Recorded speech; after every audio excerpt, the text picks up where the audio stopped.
Hello and welcome to your favourite channel Breno solution.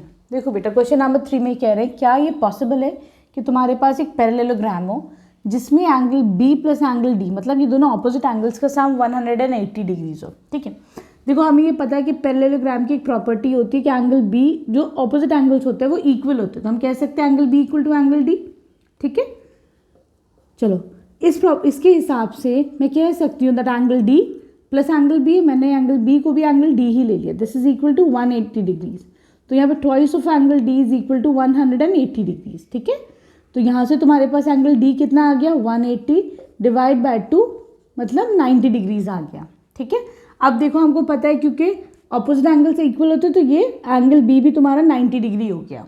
ठीक है, तो इसका मतलब कि क्या है कि अगर बेटा यहाँ पर ये तुम्हारे सारे angles D B A B C D, ये सारे एंगल्स अगर तुम्हारे 90 होंगे तो ये क्या है, ये फुलफिल हो रही है यहाँ पे कंडीशन। ठीक है, लेकिन अगर हम मान के चलते हैं बेटा कि यहाँ पर आप मानो कि ये एंगल्स जो है तुम्हारे इक्वल नहीं है। ठीक है, अब देखो कि अब हो रही है फुलफिल या नहीं हो रही है। ठीक है, इसको अभी हम थोड़ी देर के लिए हटा देते हैं। ठीक, चलो अब ये कह रहे हैं angle B plus angle D 180 degree है। सपोज करो let angle D is equal to, मैं मान लेती हूँ कि एंगल डी तुम्हारा 80 डिग्रीज है, पहले ही मान लिया। ठीक है, angle let angle D is equal to 80 degrees, कुछ भी हो सकता है। ठीक, तो देखो angle D plus angle B is equal to 180 है। ठीक, एंगल डी कितना है 80 डिग्रीज प्लस बी तुमको फाइंड आउट करना है यहाँ से। तो देखो 180, इस 80 को इधर लाओ तो -80 हो जाएगा, है कि नहीं, तो एंगल बी हो जाएगा 100 डिग्री। चलो भाई ये तो तुम्हारा आ गया, एंगल डी हो गया 80 डिग्रीज, एंगल बी हो गया 100 डिग्रीज। ठीक, अब देखो बेटा हमें पता है एडजेसेंट एंगल्स जो है सप्लीमेंट्री होते हैं, तो हम सारे एंगल्स निकाल के देखिए जरा सा। हमें पता है angle A plus angle B कितना होना चाहिए 180 होना चाहिए। ठीक है, क्यों, क्योंकि adjacent angles are supplementary, adjacent angles are supplementary. ठीक है, चलो यहां से देखो एंगल ए की वैल्यू कितनी आ जाएगी, angle A is equal to 180, इसको इधर ला तो माइनस का एंगल बी हो जाएगा, तो 180 माइनस 100 कितना हो जाएगा तुम्हारा 80 डिग्रीज। तो यहाँ से एंगल ए की वैल्यू आ गई तुम्हारे 80 डिग्रीज। ठीक है बेटा, अब हमको पता है ऑपोजिट एंगल्स आर इक्वल, तो मैं कह सकती हूँ angle A is equal to angle C, कितना हो जाएगा अगेन 80 डिग्रीज, ये भी तुम्हारा 80 हो जाएगा।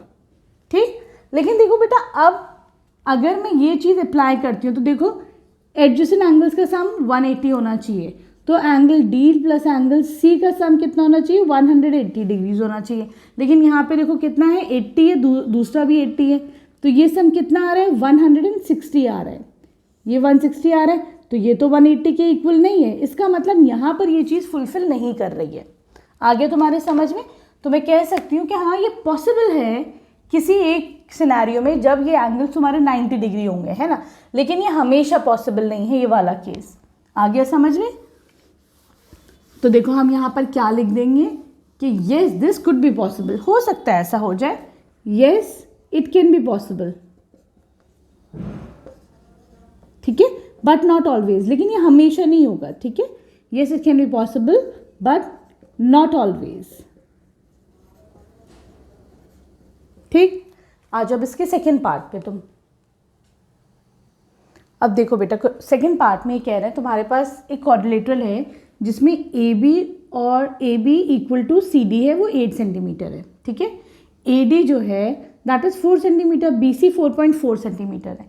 तो ये कह रहे हैं ये पैरेललोग्राम बनेगा या नहीं बनेगा। तो बेटा हमें एक प्रॉपर्टी पता है, पैरेललोग्राम की जो ऑपोजिट साइड्स होती है वो इक्वल होती है, लेकिन यहाँ पे देखो ए डी बी सी के इक्वल नहीं है।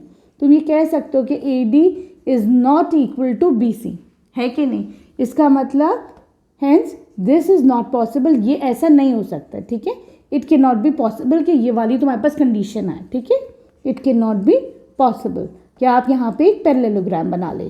ठीक है, अब देखो बेटा थर्ड पार्ट में कह रहे हैं यहाँ पे एंगल ए 70 डिग्रीज है, एंगल सी 65 डिग्रीज है, तो क्या ये पॉसिबल ये एक पैरेललोग्राम बनेगा। तो बेटा हमें एक प्रॉपर्टी पता है कि opposite angles of a parallelogram are equal, लेकिन यहाँ पे जो ऑपोजिट एंगल्स है दे आर नॉट इक्वल, है ना। तो तुम कह सकते हो दैट एंगल ए और एंगल सी आपस में क्या है, they are not equal to each other, है ना। तो इसका मतलब कि ये वाला पैरेललोग्राम पॉसिबल नहीं है, तो लिख दो hence it can not be possible. ठीक है, आगे समझ में? जब तुम लोग डायग्राम बनाओगे ना हमेशा, तब एकदम से क्लियर हो जाएगा कि हाँ भाई ये प्रॉपर्टीज तुम्हारी मैच हो रही हैं नहीं हो रही हैं। अब आ जाओ क्वेश्चन नंबर 4 पे।